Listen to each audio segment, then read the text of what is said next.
ഇതാണ് Atlantic ocean. ഇവിടെയാണ് ലോകത്തെ ഞെട്ടിച്ച ടൈറ്റാനിക് മുങ്ങിയത്. സിഡ്നിയിലെ എല്ലാവർക്കും ഗുഡ് മോർണിംഗ്. ഇന്നാണ് നമ്മുടെ 17ാമത്തെ ദിവസം. രാവിലെ എഴുന്നേറ്റപ്പോൾ കഴിക്കാൻ എന്തെങ്കിലും ഉണ്ടോ എന്ന് നോക്കിയപ്പോൾ ഇന്നലത്തെ കട്ട്ലേറ്റ് ബാക്കിയുണ്ടായിരുന്നു. അതെടുത്ത് കഴിച്ചു. നല്ല ഉറക്കക്ഷീണമുണ്ട്. എന്തായാലും റെഡിയായി നേരെ വീട്ടിലേക്ക് പോയി. ഓൺ ദി വേ പിള്ളേര് സ്കൂളിലേക്ക് പോകുന്നത് കണ്ടു. ഇതാണ് സിഡ്നി. ഒരു ചെറിയ ടൗൺ ആണെങ്കിലും ഇതൊരു നല്ല ടൂറിസ്റ്റ് പ്ലേസ് ആണ്. സിഡ്നി എന്നതിന് പുറമെ ഇത് കേബ്രിട്ടൺ ഐലൻഡ് എന്നുകൂടി പറയപ്പെടുന്നു. ഇവിടെ അടുത്തുള്ള അറ്റ്ലാന്റിക് ഓഷ്യൻ ഭാഗത്താണ് ടൈറ്റാനിക് മുങ്ങിയത്. ഈ ബ്രിഡ്ജ് ഒന്ന് നോക്കൂ. കാണുമ്പോൾ തന്നെ കുറച്ച് പേടിയാകും, പക്ഷെ ഡ്രൈവ് ചെയ്യുമ്പോൾ ഒരു എക്സ്പീരിയൻസ് തന്നെയാണ്. അടുത്തൊരു സ്പോട്ടിൽ വണ്ടി നിർത്തി അവിടുത്തെ വ്യൂ ഒന്ന് എൻജോയ് ചെയ്തു.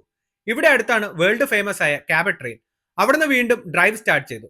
സിഡ്നിയിലേക്കുള്ള ഡ്രൈവ് ശരിക്കും ഫണ്ണാണ്. മഞ്ഞുണ്ടെങ്കിൽ ഡേഞ്ചറസ്, മഞ്ഞില്ലെങ്കിൽ സൂപ്പർ സ്മൂത്ത്. തിരിച്ചു പോകുമ്പോൾ ആളുകൾ ഐസ് ഫിഷിംഗ് ചെയ്യുന്നത് കണ്ടു.